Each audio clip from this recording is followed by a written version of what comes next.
Hello my dear student, good morning. कैसे हैं आप लोग? तो चलिए आज नया चैप्टर शुरू करते हैं। हम लोग 2 चैप्टर हम लोगों ने क्लास 9th साइंस का पढ़ा, जिसमें पहला चैप्टर हमारे आसपास के पदार्थ और दूसरा चैप्टर में हम लोगों ने पढ़ा क्या हमारे आसपास के पदार्थ शुद्ध हैं या अशुद्ध हैं। तो पदार्थ के वर्गीकरण के बारे में पूरा पढ़ा, कौन कौन से प्रकार होते हैं और उस प्रकार के क्या क्या उदाहरण हैं, और दैनिक जीवन में इस्तेमाल करने वाले कौन कौन से ऐसे पदार्थ हैं जो इन सबों से बिलोंग्स करता है। तो आज हम लोग तीसरा चैप्टर देखेंगे। ये जो बैच है हैशटैग शुरुआत बैच, ये क्लास 9th के बच्चों के लिए है और जल्द से जल्द आप लोग एडमिशन करवाइए और एडमिशन करवाने के बाद जुड़िए ऑनलाइन ऑफलाइन दोनों क्लास में। जो ऑफलाइन आना चाहते हैं उनका टाइम जो है वो शाम में है 4 से 5, और जो बच्चे ऑनलाइन पढ़ना चाहते हैं उनके लिए क्लास है रिकॉर्डेड क्लास। आप देखिए अपने घर में और तैयारी को जारी रखिए। आज का जो हम लोगों का टॉपिक है वो टॉपिक है परमाणु और अणु। परमाणु और अणु। परमाणु और अणु क्या है? तो परमाणु और अणु ये पदार्थ के कण हैं। इस दुनिया में जितने भी पदार्थ बने हुए हैं, इस दुनिया में जितनी भी वस्तुएं बनी हुई है, सभी वस्तु जो है एक बारीक कण से, एक सूक्ष्म कण से मिलके बनी हुई है। उसी बारीक कण को, उसी सूक्ष्म कण को क्या कहते हैं? परमाणु कहते हैं, अणु कहते हैं और आयन कहते हैं। तो हम लोग बारी बारी से इन सब चीज़ों को देखेंगे, जानेंगे। ये सब जो है, जो आप देख रहे हैं, जो अभी आप पढ़ रहे हैं, इसके बारे में मैं चर्चा कर रहा हूँ। ये सब केमिस्ट्री का क्या है? फंडामेंटल चीज़ है। जो बच्चे ये समझेंगे वही बच्चे केमिस्ट्री समझेंगे, और जो बच्चे ये नहीं समझेंगे वो बच्चे कभी भी केमिस्ट्री नहीं समझ पाएंगे। तो सबसे पहले आप अपना बेस तैयार कीजिए। ये जो बैच है हैशटैग शुरुआत बैच, ये 0 से हीरो बनाने का बैच है। ये बेसिक टू एडवांस बैच है। तो इस बैच में आप जुड़िए और एक एक करके बारीकी से चीज़ों को समझने का कोशिश कीजिए। तो सबसे पहला जो है वो क्या है? परमाणु। क्या है वो? परमाणु। ये हिंदी में लिखा हुआ है परमाणु, और इसको इंग्लिश में हम लोग क्या कहते हैं? इसको कहते हैं एटम। क्या कहते हैं? एटम। परम मतलब होता है सबसे, और अणु मतलब होता है छोटा। तो सबसे छोटा कण को क्या कहते हैं? परमाणु कहते हैं। सबसे छोटा कण को क्या कहते हैं? परमाणु कहते हैं। जिससे सभी पदार्थों का क्या होता है? निर्माण होता है। जिससे सभी पदार्थों का निर्माण होता है। ठीक है, फिर से सुन लीजिए। सबसे छोटा कण, सबसे सूक्ष्म कण, जिससे सभी पदार्थों का निर्माण होता है, उसे कहते हैं परमाणु। क्या कहते हैं? परमाणु।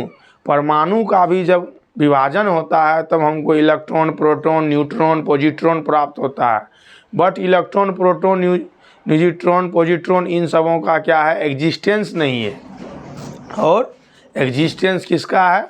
तो एग्जिस्टेंस किसका है? तो एटम का है, परमाणु का है, अणु का है।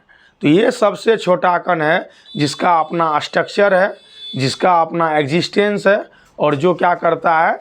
रिएक्शन में पार्टिसिपेट करता है। ठीक है, तो सबसे छोटा कण जिससे संसार के सभी पदार्थों का निर्माण हुआ हो, सभी पदार्थों का निर्माण होता हो, उसी सूक्ष्म कण को क्या कहते हैं?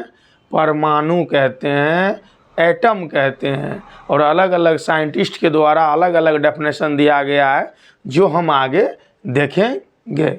हमारे एक महर्षि थे, बहुत विद्वान महर्षि थे प्राचीन काल में।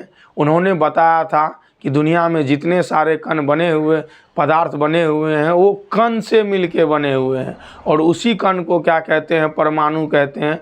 और उनका नाम था कणाद। क्या नाम था? कणाद। जो साइंस आप पढ़ रहे हैं मेरे प्यारे बच्चों आज, वो साइंस का जो उत्पत्ति हुई है, वो साइंस जो बना है हमारे शास्त्रों से ही बना है, हमारे जो प्राचीन ग्रंथ है उनसे ही बना है। बस फ़र्क ये है कि 17वीं 18वीं शताब्दी में जब क्रांति आई, ज्ञान का ज्ञानोदय हुआ, नए अलग अलग भाषाओं में लिखा गया, तब जाके एक बड़े डोमेन पे, विश्व लेवल पे ये चीज़ फैला। लेकिन प्राचीन काल में अलग अलग देशों में अलग अलग ऋषि मुनि महर्षि दार्शनिकों के द्वारा उनके देश के लिए, वहाँ के विद्यार्थियों के लिए, वहाँ के लोगों के लिए ये चीज़ दिया गया था, जो कि अपना रीजनल लैंग्वेज में पढ़ा जाता है, जाना जाता है। और आज हम लोग उसी को क्या कहते हैं, साइंस कहते हैं। तो साइंस का संबंध आज से नहीं है, ये सभ्यता के विकास के साथ से ही है। ठीक है। तो हमारे उस संत के क्या नाम थे, उनका नाम था कनाद। क्या नाम था, कनाद। ठीक है। और उन्होंने ही बताया था ये कण के बारे में सबसे पहले, कि संसार की जितनी वस्तुएं हैं, जितनी पदार्थ हैं, ये सभी के सभी एक कण से मिलके बने हैं। और उस सूक्ष्म कण को क्या कहते हैं, परमाणु। क्या कहते हैं, परमाणु कहते हैं। ठीक है। तो उसी परमाणु के बारे में आज हम लोग पढ़ेंगे। आप ध्यान से वीडियो को देखिए और हर एक चीज़ आप समझिएगा और बहुत ही बेहतर स्टूडेंट आप बन जाइएगा। ठीक है।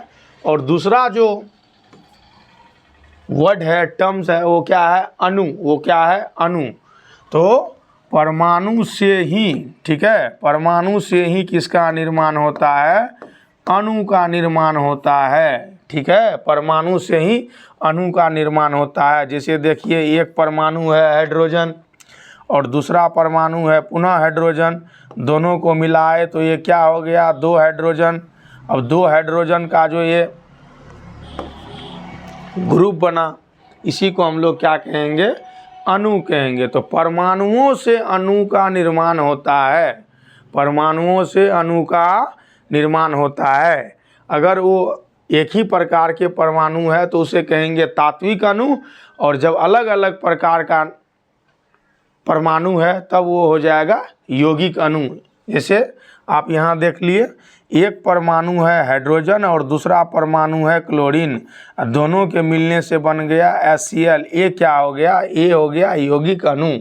इसमें 2 प्रकार के परमाणु क्या कर रहे हैं, पार्टिसिपेट कर रहे हैं, भाग ले रहे हैं। तो परमाणु परमाणु मिलके क्या करता है, अणु का निर्माण करता है। ठीक है। चलिए हम लोग अब आगे बढ़ते हैं, अपने टॉपिक पे आते हैं। ये एक नज़र में जो है पूरे चैप्टर का निचोड़ है, माइंड मैप है ये, जिसको देखिए और इसके अलावा हम लोग विस्तार से पढ़ेंगे। ये क्लास इंट्रोडक्शन क्लास है। अब है रासायनिक संयोजन के नियम। संयोजन का मतलब होता है जुड़ना। जब 2 पदार्थ आपस में रासायनिक अभिक्रिया करती है, उसके बाद नए पदार्थ की उत्पत्ति करती है, तो उसमें क्या होता है, रासायनिक संयोजन के नियम काम करते हैं, रासायनिक संयोजन के नियम लगते हैं। ठीक है। ये आप भी समझ सकते हैं कि दो आदमी का अगर चाय बनाना है तो कितना पानी देंगे, कितना दूध देंगे, कितना चीनी देंगे, कितना चाय पत्ती डालेंगे, या फ्लेवर में इलायची डालना हो, अदरक डालना हो, तेज़पत्ता डालना हो या कॉफ़ी डालना हो तो कितना देंगे। सेम उसी तरह से केमिस्ट्री में भी काम करता है रासायनिक संयोग के नियम। ठीक है। चलिए, तो सबसे पहला क्या है, तो सबसे पहला है द्रव्यमान संरक्षण के नियम। द्रव्यमान संरक्षण के नियम। ठीक है। द्रव्यमान का मतलब होता है बच्चों वजन, वेट, और संरक्षण का मतलब होता है बचा रहना, सुरक्षित रहना, बर्बाद नहीं होना, जितना है उतना ही रहना। इसे कहते हैं द्रव्यमान संरक्षण का नियम। ठीक है। जैसे आप 5 kg गेहूँ ले जाते हैं मिल में, वहाँ पिसाते हैं, तो आपको जो आटा मिलता है वो कितना मिलता है, 5 kg ही मिलता है। अगर वो 4.5 kg देगा तो आप मिल मालिक से क्या कीजिएगा, लड़ लीजिएगा, या उसके स्टाफ से लड़ लीजिएगा। तो सेम चीज़ यहाँ काम करता है, जितना रॉ मटेरियल देते हैं उतना ही प्रोडक्ट बनता है। इसी को कहते हैं द्रव्यमान संरक्षण का नियम। मतलब अगर हम 2 kg दे रहे हैं क्या, कोई अनाज, तो पीसने के बाद जो है उसका पाउडर जो अपने को मिलेगा वो 2 kg ही चाहिए हमको। सेम उसी तरह से क्या होता है, केमिस्ट्री में होता है। ठीक है। तो 1 नंबर में हम लोग पढ़ने जा रहे हैं द्रव्यमान संरक्षण के नियम। अब द्रव्यमान संरक्षण का नियम क्या कहती है, द्रव्यमान संरक्षण का नियम कहती है कि द्रव्यमान सृजित या विनाश संभव नहीं है। द्रव्यमान का ना तो आप निर्माण कर सकते हैं द्रव्यमान का ना तो आप विनाश कर सकते हैं। आप ऊर्जा संरक्षण के नियम भी पढ़े होंगे, सेम इसी तरह से है, नहीं पढ़े हैं तो पढ़ाएंगे, ठीक है। तो द्रव्यमान संरक्षण का नियम क्या है कि किसी भी रासायनिक अभिक्रिया में, किसी भी नए पदार्थ की उत्पत्ति में जितना आप पुराना पदार्थ दीजिएगा, जितना आप क्या दीजिएगा, रिएक्टेंट दीजिएगा, उतना ही प्रोडक्ट बनेगा। मतलब रिएक्शन से पहले का द्रव्यमान और रिएक्शन के बाद का द्रव्यमान क्या रहेगा, इक्वल रहेगा, सेम रहेगा। इसी को कहते हैं द्रव्यमान संरक्षण का नियम, ठीक है। अब देखिए यहाँ कार्बन जो है, कार्बन क्या कर रहा है, ऑक्सीजन से अभिक्रिया कर रहा है और कार्बन डाइऑक्साइड बना रहा है, ठीक है। तो कार्बन का जो वेट है वो कितना है, 12 ग्राम। और ऑक्सीजन जो है, ऑक्सीजन कितना है, तो एक का कितना होता है 16, 2 है तो कितना हो गया 32 ग्राम। अब ये दोनों को हम लोग क्या करेंगे, जोड़ के अलग रखेंगे इधर, ठीक है। तो ये हो गया 4 और ये हो गया फिर 4, ठीक है। तो कितना हो गया 44 ग्राम, कितना हो गया 44 ग्राम। अब यहाँ निकालेंगे, कार्बन का कितना हो गया 12 और ऑक्सीजन का कितना हो गया 16 दूना 32, तो कितना हो गया 12 32 44 ग्राम। अब ये जो देखते हैं कार्बन प्लस ऑक्सीजन, ये क्या है, तो ये है रिएक्टेंट, इसे कहते हैं अभिकारक। क्या कहते हैं, अभिकारक। क्या कहते हैं, अभिकारक। अब अभिकारक का जो द्रव्यमान है वही द्रव्यमान है किसका, प्रतिफल का। किसका, प्रतिफल का या उत्पाद का। मतलब अभिक्रिया से पहले जितना द्रव्यमान रहेगा उतना ही द्रव्यमान होगा अभिक्रिया के बाद। इसे कहते हैं द्रव्यमान संरक्षण का नियम, ठीक है। यहाँ पे आप देख लीजिए, ठीक है। अब दूसरे नंबर पे हम लोग आ जाते हैं। पहला नंबर तो हम लोगों ने देखा, दूसरे नंबर पे आ जाते हैं स्थिर अनुपात का नियम। स्थिर अनुपात का नियम, ये रासायनिक संयोग का दूसरा नियम है, स्थिर अनुपात का नियम। अब स्थिर अनुपात का नियम क्या कहती है कि जब कोई पदार्थ बनेगा परमाणुओं के संयोग से, ठीक है, तो उस पदार्थ में परमाणुओं का एक निश्चित अनुपात होगा। एक निश्चित अनुपात का मतलब है कि 1 केजी चावल का अगर हम लोग भात बनाते हैं तो उसमें जितना दाल चाहिए उतना ही दाल इस्तेमाल करेंगे, उससे ना ज़्यादा करेंगे ना उससे कम करेंगे। 1 केजी चावल के भात से अगर 10 आदमी खाता है तो 10 आदमी के लिए प्रॉपर दाल बनाना है ताकि ना कम हो ना अधिक हो। तो परमाणु जब संयोग करता है तो उसका अनुपात निश्चित होता है और उसी निश्चित अनुपात के कारण एक नए अणु बनते हैं और उसका अपना यौगिक बन पाता है। केमिस्ट्री में, साइंस में हर चीज़ एक्यूरेट होता है, परफेक्ट होता है, नहीं तो बनने का कुछ बन जाएगा कुछ। तो उसके लिए है स्थिर अनुपात का नियम। यौगिक उन्हीं तत्वों से निर्मित होगा जिनसे वह मिलकर बना है, जिनसे वो मिलकर बना है, और इन तत्वों के द्रव्यमान का अनुपात सदैव समान होगा। सदैव समान होगा, स्थिर होगा, ये चेंज नहीं होगा। पानी आप इंडिया में कहीं से भी ले लीजिए, गंगा जी का लीजिए, यमुना जी का लीजिए, गोदावरी कृष्णा कावेरी का लीजिए, या पानी आप अपने ट्यूबवेल का लीजिए, उस पानी में जो हाइड्रोजन और ऑक्सीजन है उसका अनुपात क्या होगा, स्थिर होगा। चाहे वो पानी ठंडा करके निकालिए या गर्म कर लीजिए, या उस पानी को आप किसी गर्म झील या झरना से ले लीजिए या नाला से ले लीजिए, तो पानी जो बना उस पानी में हाइड्रोजन और ऑक्सीजन का जो अपना रेशियो है वो फिक्स है, द्रव्यमान के हिसाब से भी फिक्स है और जो कंट्रीब्यूशन है, कम्बिनेशन है, उसके हिसाब से भी फिक्स है। हम लोग क्या लिखते हैं H2 प्लस O2, दोनों मिलके क्या लिख देते हैं 2H2O। अब यहाँ देखिए 2 हाइड्रोजन के परमाणु और 2 ऑक्सीजन के परमाणु आपस में कंबाइन किया और क्या बना लिया, H2O बना लिया, और इसको बैलेंस करने के लिए यहाँ 2 दे दिए। अब क्या हो गया, 2 मोल हाइड्रोजन 1 मोल ऑक्सीजन मिल के 2 मोल क्या बना रहा है, जल बना रहा है। अब इसका देख लीजिए, अब ये जो बनेगा H2O, तो H यहाँ कितना है 2 है, ऑक्सीजन कितना है 1 है। तो ये तो परमाणु से दिख रहा है। अब द्रव्यमान से इसको लेके चलिए। हाइड्रोजन का द्रव्यमान 1 होता है, तो 2 हाइड्रोजन है तो 2 हो गया।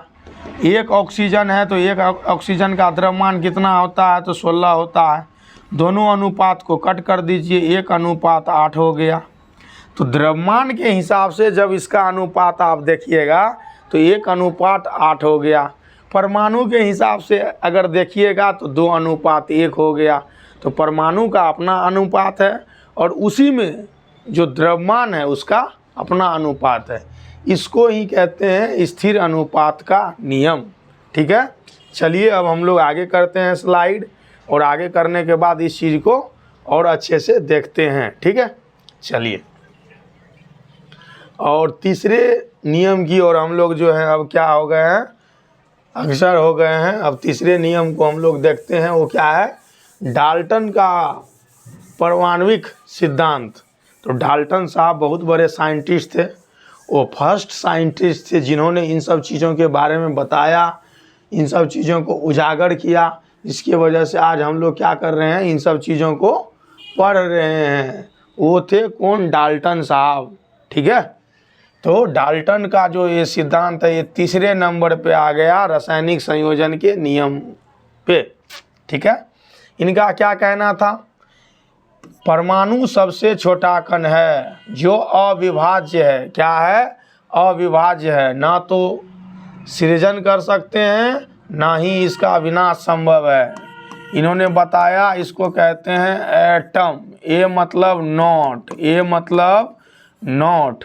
ठीक है, ए मतलब नॉट, और टम का मतलब बताया डिविजिबल। क्या बताया, डिविजिबल। क्या बताया, डिविजिबल। ठीक है, मतलब परमाणु जो है विभाजित नहीं है, परमाणु को और छोटे छोटे टुकड़ों में, खंडों में, भागों में विभक्त नहीं कर सकते हैं।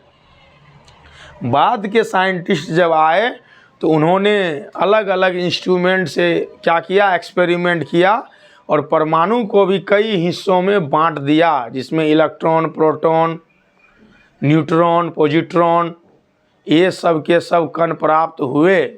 ठीक है, तो डाल्टन साहब का ये जो नियम है ये क्या हो गया, बाद में रॉन्ग हो गया, ये गलत साबित हो गया। लेकिन इनका जो प्रयास था सबसे पहले वो नील का पत्थर साबित हुआ, इसी के लिए इन्हें फादर माना जाता है। ठीक है, किसका, तो ये एटम एंड मॉलिक्यूल का।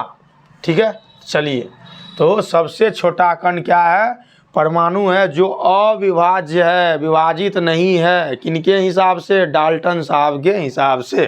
ठीक है, दूसरा, समान तत्व के द्रव्यमान और रासायनिक गुण समान होते हैं। तत्वों की संख्या अगर समान है तो उसका जो द्रव्यमान होगा वो भी समान होगा। ठीक है, या द्रव्यमान समान है तो उस तत्व का गुण समान होगा, ऐसा कहना है किनका, डाल्टन साहब का। ये भी थ्योरी फ्लॉप हो गया। ऐसा कोई ज़रूरी नहीं है कि दो इंसान जिसका वेट समान हो उसमें वैसा ही गुण हो, लक्षण हो, टैलेंट हो, नहीं भैया। ठीक है, talent not depend upon weight. ठीक है, विभिन्न तत्वों के द्रव्यमान और रासायनिक गुण भिन्न भिन्न होते हैं। विभिन्न तत्वों के द्रव्यमान और रासायनिक गुण भिन्न भिन्न होते हैं, बिल्कुल सही बात है। तत्वों के द्रव्यमान भी अलग अलग होंगे और रासायनिक गुण भी भिन्न भिन्न होंगे। ये बात और है कि कुछ कुछ चीज़ समान होंगी, ये अपवाद है, लेकिन बिल्कुल अलग होगा और समान अनुपात में संयोग होगा, ये बात सही है। अभी हम लोगों ने पढ़ा स्थिर अनुपात का नियम, तो स्थिर अनुपात के नियम में हम लोगों ने क्या पढ़ा, संयोजन की जो क्षमता है, जो संयोग करेगी उसका अनुपात क्या होगा, समान होगा। जो जितना लेगा उसी के हिसाब से आगे क्या होगा, बनता चला जाएगा। ठीक है, उसके बाद है परमाणु। वीडियो शुरू करते ही मैंने बताया परमाणु के बारे में, एक बार पुनः देख लीजिए। तत्व का सबसे छोटा कण है, तत्व के सभी गुण इसमें उपस्थित होते हैं, और ये तत्व का प्रतिरूप भी है। तत्व का प्रतिरूप इन द सेंस कि ये ऑक्सीजन है, ऑक्सीजन को ये क्या कर रहा है, रिप्रेजेंट कर रहा है। वो लिख दिए तो ऑक्सीजन हो गया, H लिख दिए तो हाइड्रोजन हो गया, Na लिख दिए तो सोडियम हो गया, N लिख दिए तो नाइट्रोजन हो गया, Ca लिख दिए तो क्या हो गया, कैल्शियम हो गया, Cl लिख दिए तो क्लोरीन हो गया। तो ये अपने तत्वों का प्रतिरूप है, और जो तत्व है उसी का ये परमाणु है, और ये परमाणु अपने तत्व को रिप्रेजेंट करता है। ठीक है, आप पनीर लेने जाएंगे, आपको छोटा सा पनीर का टुकड़ा खाने देगा, आप खाइएगा, आपको अच्छा लगेगा, आप पनीर तलवा लीजिए 5 किलो, 10 किलो, 50 किलो या 200 ग्राम, तो वो पनीर ही पूरा पनीर का क्या कर रहा है, रिप्रेजेंट कर रहा है, उसका प्रतिरूप है। सेम उसी तरह से परमाणु है, परमाणुओं से ही तत्व का निर्माण हुआ है।